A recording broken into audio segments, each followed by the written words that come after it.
Shalom Ubracha, bonjour à tous. Qu'un rappel que Baruch Hashem, là on est après Hanouka. On avait dit que jusqu'au Shabbat de Hanouka, Kaviachol, il y avait encore l'obscurité. Et le Shabbat de Hanouka, Vahi Or, la lumière de Or Ganouz qu'il y a dans la Torah, elle se dévoile à Hanouka. Donc ça veut dire qu'après Hanouka, il y a une lumière qui s'est installée dans le monde nouvelle, qui va nous accompagner jusqu'à la fin de l'année. Alors cette lumière qui s'appelle Or Ganouz, toute la première paracha qu'on va rencontrer après Hanouka, c'est Vaïgash. Donc on va essayer, Bezrat Hashem, on va essayer de trouver une leçon extraordinaire que grâce à cette lumière, on pourra l'atteindre. Parce que c'est sans la lumière qui descend en bas, il faut savoir qu'on n'a rien du tout. Rien du tout. C'est maximum le nefesh behemite. C'est comme l'animal, comme l'animal. Mais pour avoir ces compréhensions, pour avoir ces distinctions, pour comprendre c'est quoi le kadosh, c'est quoi le tamé, c'est quoi le ça, c'est quoi le pur, le impur, etc. C'est seulement grâce à cette lumière qui va être finalement dévoilée complètement quand la venue du Mashiach, elle sera là, ça va être complètement. Maintenant, elle est dévoilée partiellement, c'est-à-dire elle est dévoilée des fois quand il y a un nes, quand il y a un miracle, des fois on a des étincelles de lumière comme ça au courant de la vie, quand Akadosh Baruch Hu veut nous envoyer un miracle personnel, de la même manière qu'il nous envoie des miracles collectifs, pour tout l'Am Israël, il y a aussi des miracles personnels, etc. Là maintenant, on va voir un point extraordinaire dans la paracha, qui va nous rappeler cette lumière. Comme ça, on va comprendre la raison pour laquelle on est dans ce monde, et donc on va pouvoir... parce que dès que l'homme il a compris pourquoi il est dans ce monde, alors c'est obligé que sa réaction va tout de suite être différente des autres. Obligé. Parce que la situation, on l'a subie, et la réaction, on l'a choisie. Mais c'est quand que je peux choisir une réaction? C'est quand je suis conscient du but que j'ai dans ce monde, quand je suis conscient de ce que je fais ici. Mais si je suis pas conscient et que je vais avec, comme on dit, le flow, avec le zérem, avec le courant de la société, alors j'ai pas grande chance de pouvoir choisir mes réactions. Je vais être obligé de réagir comme tout le monde. Mais pour pouvoir choisir mes réactions, il faut savoir pourquoi on est là. Et là, on va l'apprendre dans cette paracha, quand Yosef, il va se dévoiler à ses frères. Donc la fameuse rencontre là, quand il va y gâcher la Yehuda, et quand Yehuda va venir pour sauver Binyamin parce qu'il s'est rendu garant, et là après que Yosef il voit que Yehuda était prêt à la guerre, il était prêt à tout, il a vu une Messirut Nefesh, il était prêt à tout pour sauver Binyamin, là il a compris que les frères ont fait Teshuvah sur le fait qu'ils l'ont vendu, et là Yosef il peut plus se retenir, et il va se dévoiler à ses frères. À 3 reprises, il va répéter que c'est Hachem qui l'a envoyé. Alors, je vais lire les psukim, mais on va essayer de réfléchir. Pourquoi Yosef doit répéter 3 fois que Akadosh Baruch Hu l'a envoyé? Première fois, dès qu'il se dévoile à ses frères, il leur dit « Ve'atal te'atsevu, ne soyez pas tristes, que vous m'avez vendu en Égypte. Ve'al yahar be'enechem, ne vous énervez pas, ne soyez pas tristes. Ki mechartem otihena, que vous m'avez vendu ici en Égypte. Pourquoi? Ki le miria shelachani Elohim lifnechem. Je souligne ici que Elohim, c'est le même Elohim dans Bereshit bara Elohim et Hashem et Haaretz, que le Zohar HaKadosh, il dit que c'est Bina. Donc c'est le Elohim de la création du monde. Ça veut dire que celui qui a créé le monde, celui qui a créé le monde, c'est lui qui m'a envoyé ici, c'est pas vous. Ok, il vous a utilisé, c'est une autre histoire ça. C'est une autre histoire. C'est comme dans la Gemara a dit, c'est rien qu'une petite parenthèse pour qu'on comprenne ça, c'est la Gemara a dit, c'est si quelqu'un maintenant est chayav mita parce qu'il a tué. Pourquoi il est chayav mita? En fait, celui qui est mort, il devait mourir. Si celui qui est mort, il ne devait pas mourir, alors il n'aurait pas réussi à le tuer. Comme on voit plusieurs fois des attentats, des attentats de meurtre, et la personne est sauvée. Pourquoi elle est sauvée? Parce qu'elle ne devait pas mourir. Et ça peut arriver. Et si y a la Hashgacha pratique chez les Juifs, et c'est pas ça, c'est que le grand chidouche, on voit ça chez les Goïm aussi, comme on avait avec Trump, que plusieurs fois ils ont essayé de tuer, que la balle l'a frôlé dans l'oreille, parce qu'au moment où la balle devait le toucher dans la tête, il a tourné sa tête. Tout ça, c'est quoi? C'est de la providence divine. Donc ça veut dire que quoi? S'il ne devait pas mourir, il ne va pas mourir, etc. Et celui, par exemple, des fois, quand on tire une balle, il devait mourir, et ben, il meurt sur place. On voit que quoi? On voit que, de toute manière, alors pourquoi on punit le meurtrier? C'est la question de la Gemara. Et la Gemara va répondre, et c'est ça maintenant, c'est ce qui est important pour nous. Megalgelim Srut al-Yedei Zakai, Megalgelim Chova al-Yedei Chayav. Ça veut dire que Akadosh Baruch Hu, maintenant, il veut donner la richesse à quelqu'un. Il veut donner aux pauvres de l'argent, etc. Il doit choisir une adresse, il doit choisir un messager, c'est un intermédiaire. Alors l'intermédiaire va s'appeler le Zakai, va s'appeler l'homme méritant. L'intermédiaire pour les bonnes actions va s'appeler l'homme méritant. Donc l'homme méritant qui est le riche, qui a compris qu'une partie de son argent qui est en plus de ce qu'il a besoin n'est pas pour lui et pour le pauvre, s'il a compris ça, donc il va devenir méritant, il va devenir le messager et le shaliach d'Akadosh Baruch Hu pour donner aux pauvres. Alors, mais le pauvre devait recevoir d'une manière ou d'une autre. Si maintenant ce riche il veut pas, vous inquiétez pas, le pauvre il va recevoir. C'est comme la fameuse histoire avec Rabbi Zouché. Rabbi Zouché, il avait une anaga, il avait un comportement extraordinaire dans le bitachon, à la fois complète envers Hachem, et quand il se levait le matin, etc., il faisait tout ce qu'il fallait, la tfila, il étudiait, il recevait les gens. Et à un certain moment, il avait faim. Qu'est-ce qu'il fait? Il lève les yeux vers le ciel, il dit Hachem, j'ai faim, voilà, c'est le moment que j'ai faim, j'ai besoin de manger. Et en plus, c'est une mitzvah, birurim, birkat Amazon, deoraita, etc.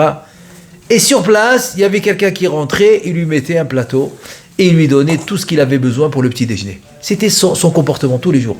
Tous les jours comme ça. Maintenant, celui qui amène le plateau à un certain moment, rien que pour vous dire que sans cette lumière de Oraganus, comment l'homme il peut se tromper. Alors celui-là qui lui a amené le plateau tous les jours, il s'appelle Zakai. Il s'appelle quelqu'un de méritant, puisque Hachem l'a choisi comme messager, comme messager pour amener la nourriture à Rabbi Zouché. Voilà, un jour il se dit, mais je comprends pas. Il dit Hachem dans moi, mais c'est moi qui lui amène à manger. C'est un qui a un exemple. J'ouvre une parenthèse pour vous dire comment l'homme il peut se tromper. S'il n'est pas conscient que c'est tout de la lumière d'Hachem qui lui fait faire la bonne chose. Il décide un jour de ne pas lui amener. Et je vais voir ce qui va se passer. Alors là, c'est extraordinaire ce qui s'est passé. Ce jour-là, il a décidé de ne pas lui amener. Mais il était là-bas. Il voulait entendre le Rav dire Hachem, j'ai faim, et que personne lui amène à manger. C'est ça qu'il voulait voir. Comme ça, il va dire, tu vois, c'est moi qui lui amène. Qu'est-ce qui s'est passé ce jour-là? Il y en a un, il est venu au Beth Midrash imprévu, avec une seouda tout cassé, parce qu'il devait faire les Nishmat de quelqu'un. Et il a insisté que cette seouda, elle arrive chez le Rav. Il a insisté comme ça, imprévu. Et l'autre qui est venu pour entendre le Rav dire j'ai faim, il voit le double et le triple et le quadruple de ce que lui il a l'habitude d'amener. Il dit mais c'est quoi ça? Et il se rend compte qu'il s'est trompé. Que Akadosh Baruch Hu, c'est lui qui donne à manger, mais il a besoin d'un messager. Si tu veux mériter, tu vas l'être. Tu veux pas mériter, il y aura quelqu'un d'autre. Voilà, il y aura quelqu'un d'autre qui va mériter. Mais se dire, c'est ça que ça veut dire, Megalgelim Srut al-Yedei Zakai. On va donner le mérite aux méritants. Voilà. Et la même chose, quand Akadosh Baruch Hu, il a besoin d'un messager, de quelqu'un qui va chas v'shalom, par exemple, quelqu'un il doit mourir, ou chas v'shalom, il doit perdre l'argent, chas v'shalom, donc il y aura un voleur, etc. Donc j'ai besoin de quelqu'un maintenant pour faire aussi, chas v'shalom, la mauvaise action. Eh bien, il aura aussi ce qu'on appelle un chayav, quelqu'un qui est chayav. C'est quoi quelqu'un qui est chayav? C'est que toutes ses envies et tout son comportement dans ce monde, c'est pour faire des choses qu'on ne doit pas faire. Voler, tuer, etc. Donc lui, il va être le messager, il va être le shaliach d'Akadosh Baruch Hu. C'est comme ça que ça marche. Alors maintenant, je ferme la parenthèse et je reviens à Yosef. Donc Yosef, il dit à ses frères, vous savez, c'est Akadosh Baruch Hu qui m'a envoyé. Vous étiez les shlichim, vous étiez le shaliach. Le shaliach, c'est comme dans Chabad, que le Rebbe, il envoie des shaliach. Au lieu que le Rebbe, comment le Rebbe, il ne peut pas se diviser maintenant dans tout le monde, il envoie des shlichim, des shaliach, des gens qui vont le remplacer. Donc c'est exactement ce que vous avez fait. Vous avez fait la volonté divine. C'est ce que Yosef il dit à ses frères. Mais il continue à le dire, il ne s'arrête pas là. C'est une première fois. Deuxième fois, Vaishlachani Vaishlacheni Elohim lifnechem lasum lachem sherit baaretz. Encore une fois, Elohim, c'est qui? C'est Bereshit bara Elohim. C'est la création du monde. Donc c'est le Elohim qui a créé le monde. Et voilà, encore une fois, il répète que le Créateur, il m'a envoyé pour mettre, pour faire survivre le monde et pour vous faire survivre à vous. Grâce le fait que j'étais là, j'ai pu donner l'explication à part du rêve, et comme ça que j'ai sauvé le monde, et je vous ai sauvé à vous aussi. Comme ça, vous allez avoir de la nourriture, et comme ça, personne va mourir de faim pendant la famine. Et voilà une troisième fois. Yosef, il répète une troisième fois. Ve'ata lo atem shelachtem oti hena ki ha Elohim. Troisième fois. C'est pas vous qui m'avez envoyé, c'est le Créateur qui a créé le monde, c'est lui qui m'a envoyé ici. 3 fois, Yosef, il répète que Hachem l'a envoyé. Hachem l'a envoyé, 3 fois. Alors, si maintenant je récapitule dans les 3 psukim, alors dans le premier c'était Shelachani Elohim, premier. Vaishlacheni Elohim, le deuxième. Lo atem shelachtem, c'est pas vous qui Elohim shelachani, le troisième. Et là maintenant on va essayer de comprendre d'abord c'est quoi la shlichut. C'est quoi la shlichut? C'est quoi quelqu'un qui est shaliach? Quelqu'un qui te représente. Un shaliach, c'est quelqu'un qui te représente. Il fait l'action à ta place. C'est ça le pirouge du shaliach dans la Gemara. Alors ça veut dire, ok, maintenant, le fait qu'il te représente, ça veut dire qu'il a quoi? Alors en hébreu, ça s'appelle un tafkid. Il a une responsabilité. C'est ça que ça veut dire. Ça veut dire que le shaliach, il a une responsabilité, et c'est la raison pour laquelle je l'appelle shaliach. Je l'appelle représentant. C'est lui qui va me représenter. C'est le messager, etc. Il a une responsabilité. Cette responsabilité, il doit tant qu'il ne l'a pas encore faite, il s'appelle shaliach. Mais dès qu'il aura fini, il ne sera plus mon shaliach. Ça y est, c'est fini. Il a fini. Comme Eliezer, Eved Avraham. Dès qu'il a fini, ça y est. Il est plus maintenant, il doit plus rien à Avraham Avinu par rapport à la shlichut qu'il a envoyé pour amener la kala pour son fils. Mais tant qu'il n'a pas fait sa responsabilité, il s'appelle shaliach. Donc il est responsable. Et comme ça, il a dit, Yonatan, le fils de Shaoul, comme ça il a dit à David. Yonatan, il dit à David, dans le moment, quand il a fait avec lui le siman, vous vous rappelez l'histoire que Shaoul voulait tuer David, et maintenant Yonatan voulait savoir, est-ce que vraiment il voulait le tuer complètement, etc., etc. Et là maintenant, ils ont fait un siman pour voir est-ce que David doit se sauver, pour se protéger de Shaoul ou pas. Ils ont fait un siman. Et quand ils ont fait le siman, c'est écrit dans Shmuel Aleph, chapitre 20, pasuk 22, il dit « Ve'imko Omar la'elem » si comme ça je vais dire à mon Elem, c'est mon enfant, c'est un enfant, c'est-à-dire c'est un serviteur qui est avec moi, comme ça il dit Yonatan à David, si je lui dis comme ça, Imko Omar, si je lui dis à mon serviteur, Hine achitzim, voilà les flèches, Mimcha de toi, Val'a, les flèches ils sont là où tu es et plus loin. L'air qui shalechacha Hashem, quand je dis les flèches ils sont là et plus loin, ça veut dire que c'est un siman pour dire à David, il y a rien que va-t'en, sauve-toi parce que Shaoul il veut te tuer. Donc tu vois que quoi? Tu vois, il te dit ve'al'a l'air qui shalechacha Hashem. Comment il dit Yonatan? Hashem il t'a envoyé. C'est Hashem qui t'a envoyé. Ça veut dire quoi? Il aurait pu dire mais parce que Shaoul il te fait fuir. Il lui a pas dit Shaoul te fait fuir, c'est Shaoul qui te fait fuir, vas-y. Non, qu'Hachem qui t'envoie. C'est-à-dire, si maintenant quelqu'un te fait fuir, c'est parce que Hachem te dit va-t'en. C'est Hachem il te dit va-t'en. Combien on voit ça? Par exemple, la personne dans la vie, elle peut perdre son emploi, elle dort pas la nuit, elle est pas bien. Comment on va faire? Elle s'inquiète. Mais tout ça, c'est n'importe quoi. Pourquoi? Parce que le même créateur qui lui a trouvé ce travail, le même créateur qui l'a aidé à trouver ce travail et à gagner cet argent, c'est lui qui l'a fait partir. Lui, il pense que son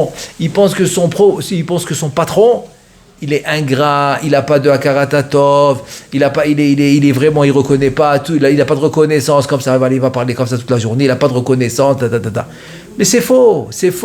Yosef, il répète 3 fois à ses frères qu'ils ont voulu le tuer. Après, ils l'ont vendu pour une prix de... Tu sais déjà de vendre son frère pour des prix de chaussures?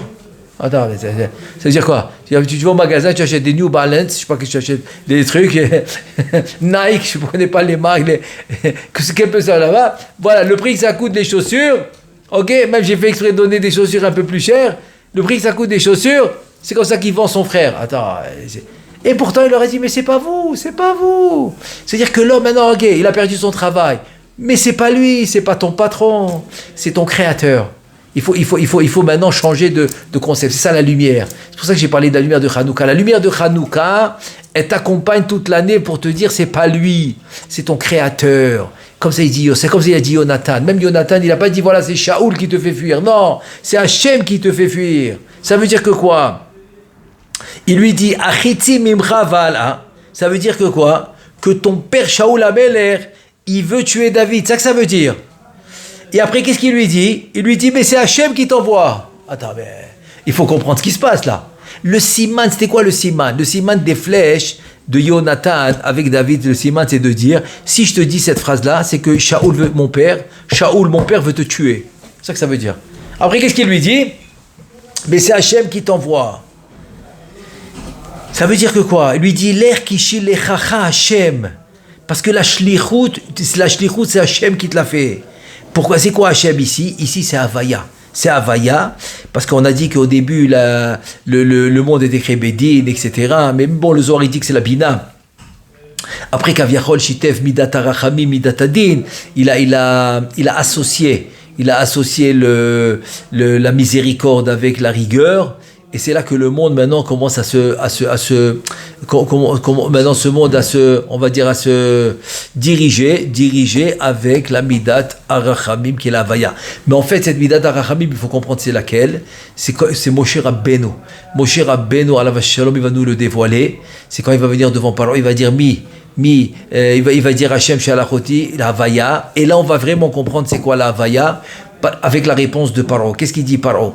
Mi Hachem Hachem Shma Bekolo. Paro il dit à Moshe, de quoi tu parles? Hachem, Yudke Vavke. Mais c'est qui ce Hachem que tu me dis? Alors tout le monde pose la question, il dit je comprends pas. Que ça veut dire quoi?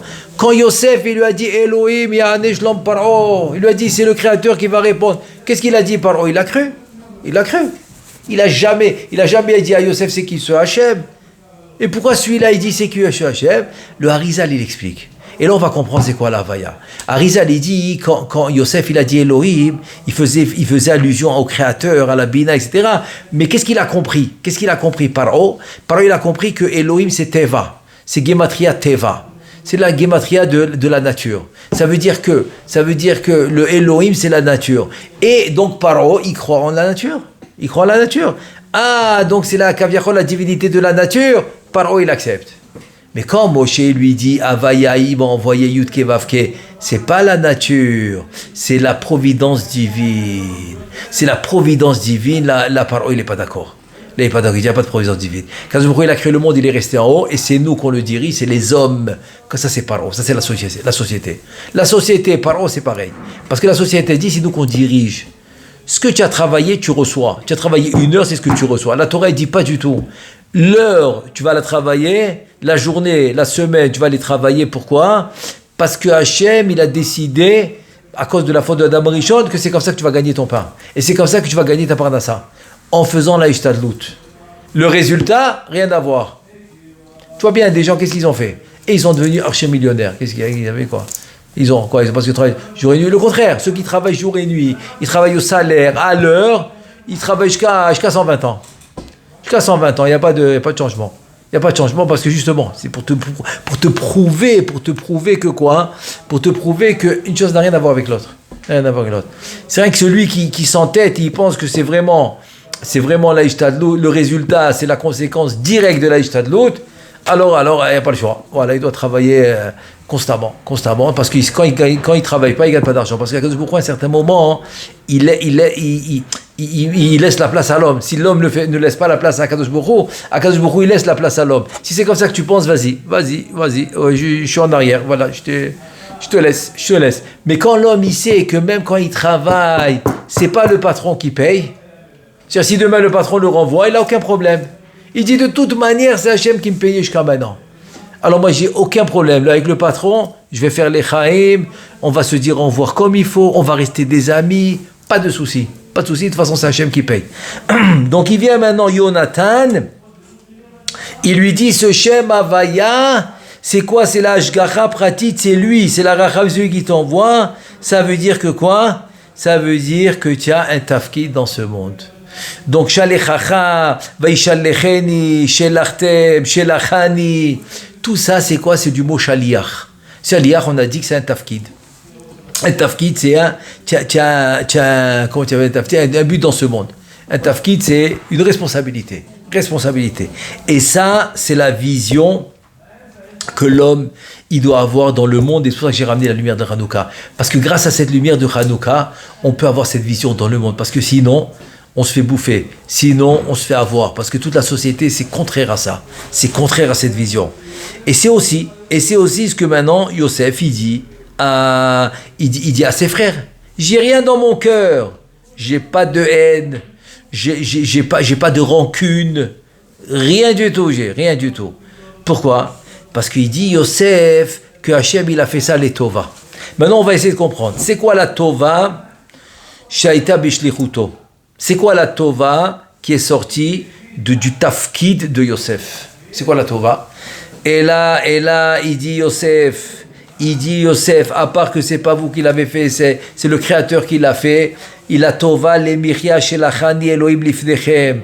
Que la tova c'est quoi? C'est dire qu'on va diviser ça en deux. C'est quoi la tova? C'est la suivante. Premièrement, Chachamim, qu'est-ce qu'ils ont dit? Ils ont dit que Sarah, quand elle était dans le palais de Paro, elle a mis des barrières sur elle pour se conduire bigdoucha. Ok?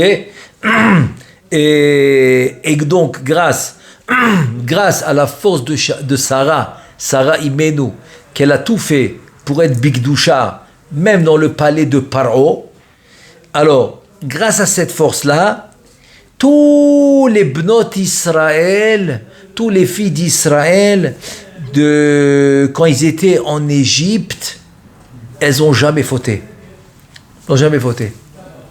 C'est vous avez fauté. Il y a une seule. Le Rashi dit une seule, parce qu'elle disait bonjour aux Égyptiens. Voilà. Elle s'appelait Shulamit Bat Divri, Shulamit Milachon Shalom.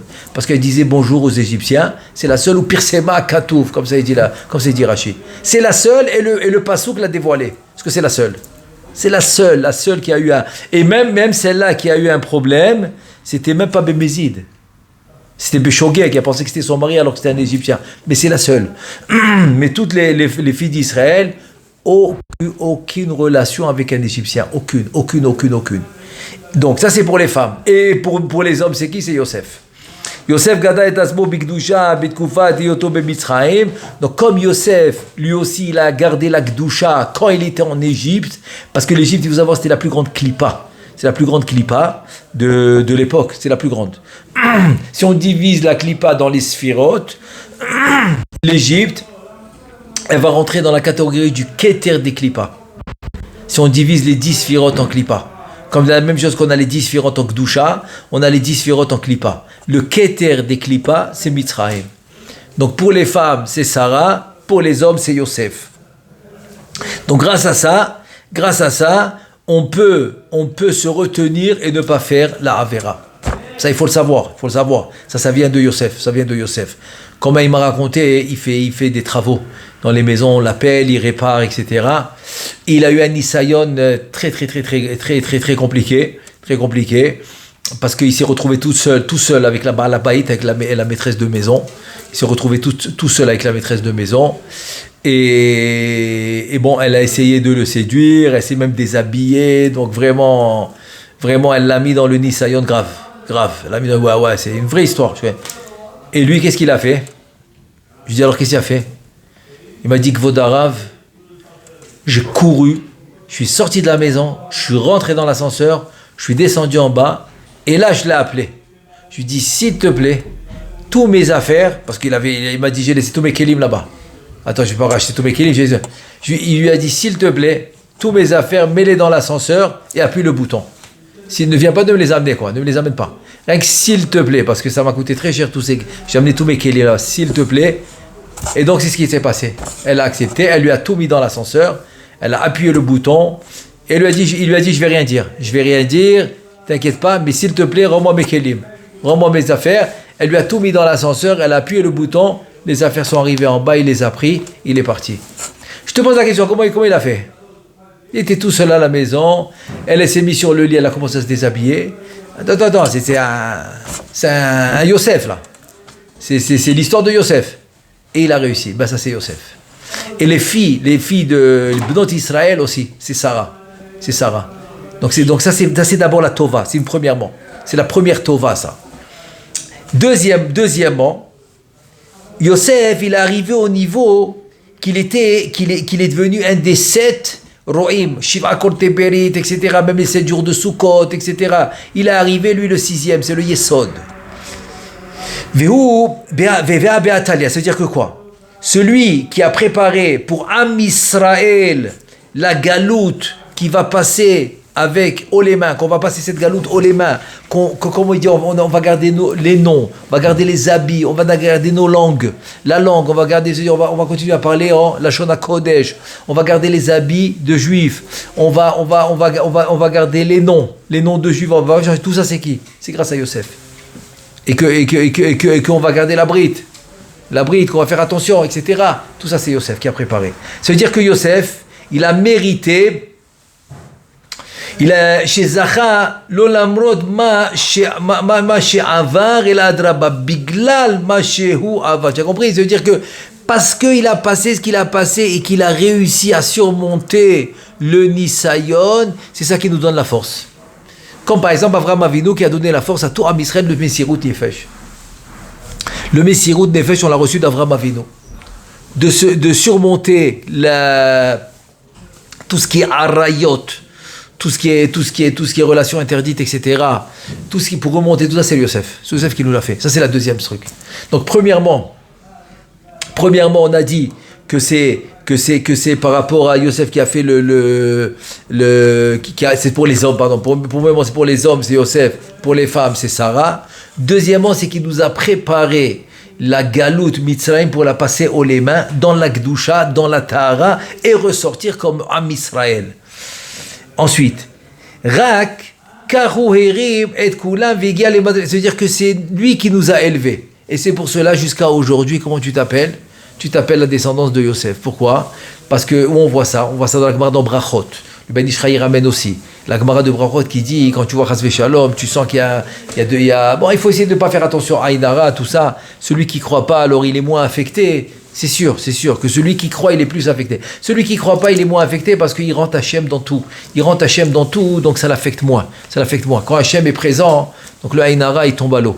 Il est pas fort. Mais on peut pas prendre le risque. Comment on peut prendre le risque? Donc, je donne l'exemple qui donne la Gemara. Elle dit que quoi?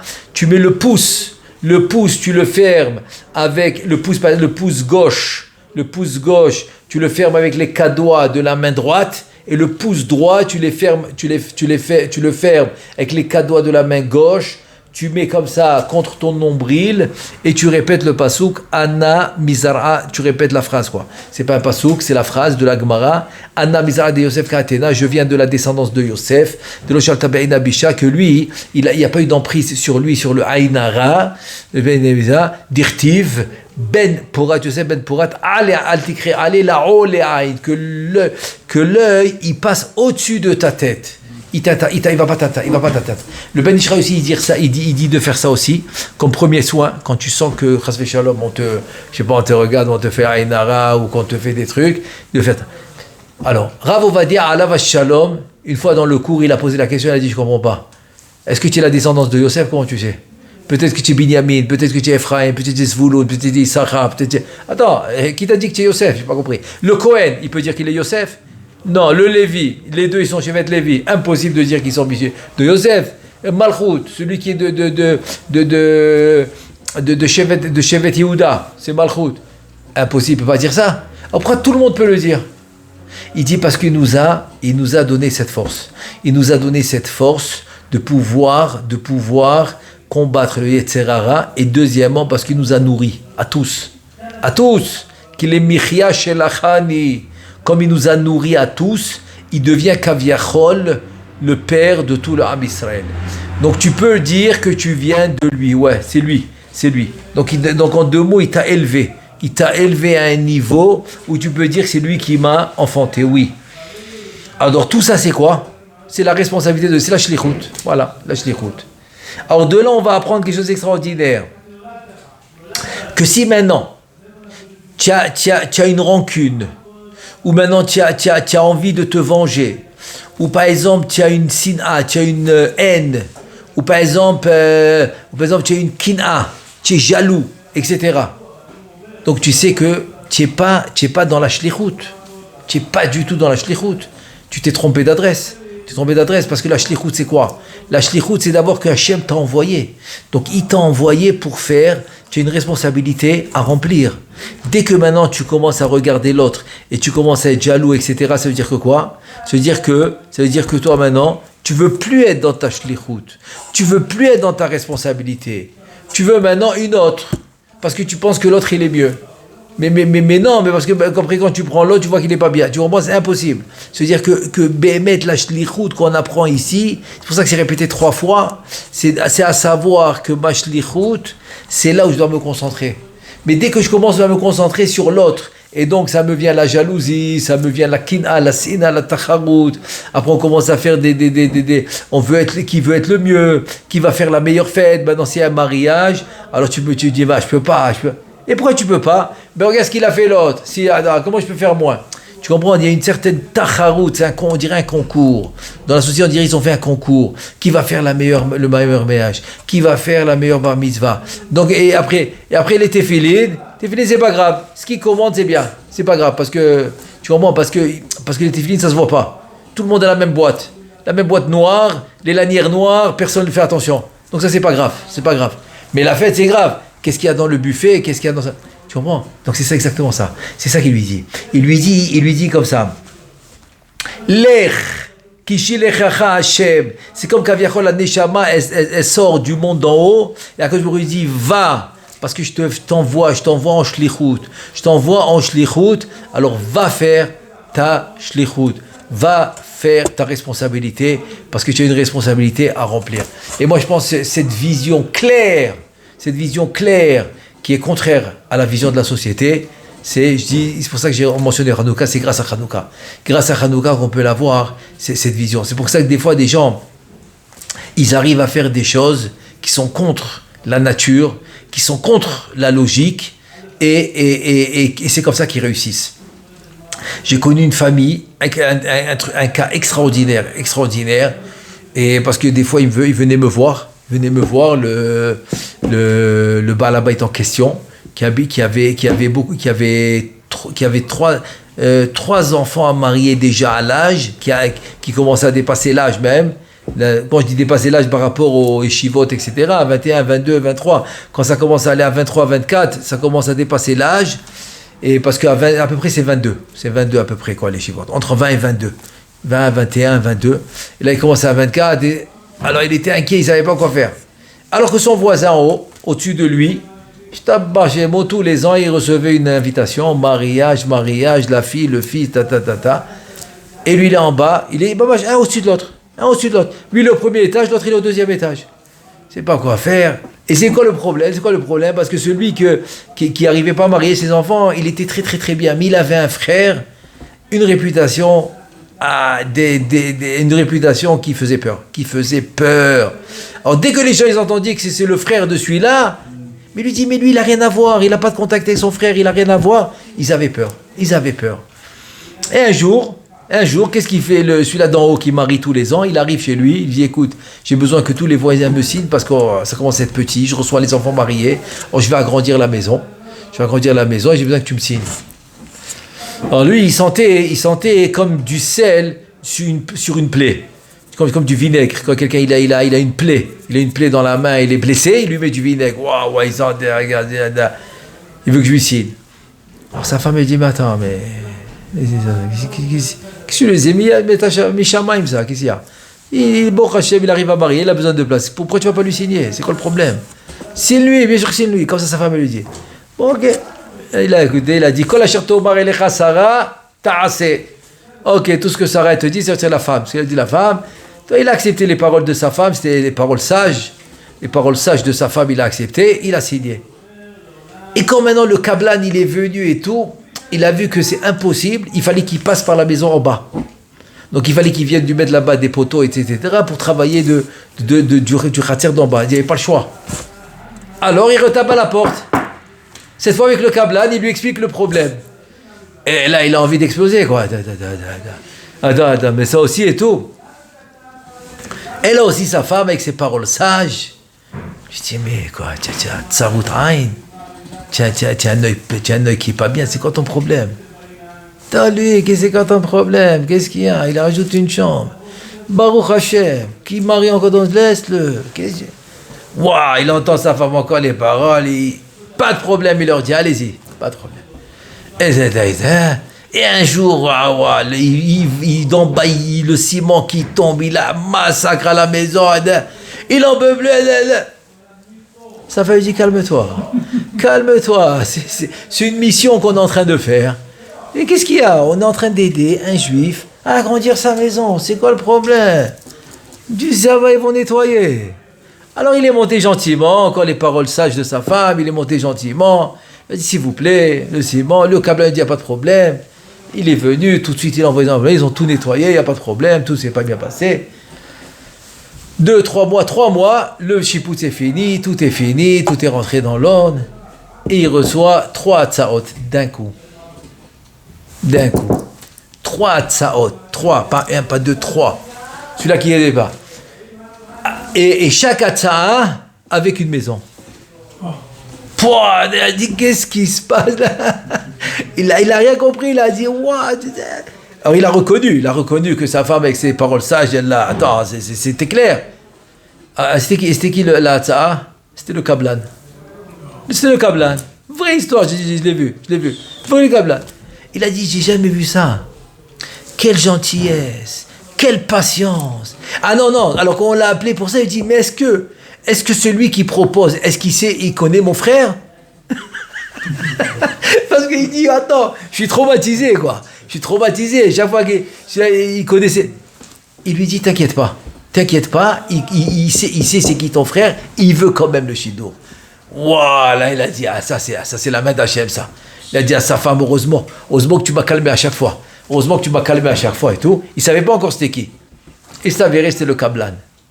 Alors, le Kablan, il a dit, quand j'ai vu la gentillesse, la patience, et la volonté d'aider l'autre, et tu as quoi? Tu as rendu ta maison FKR.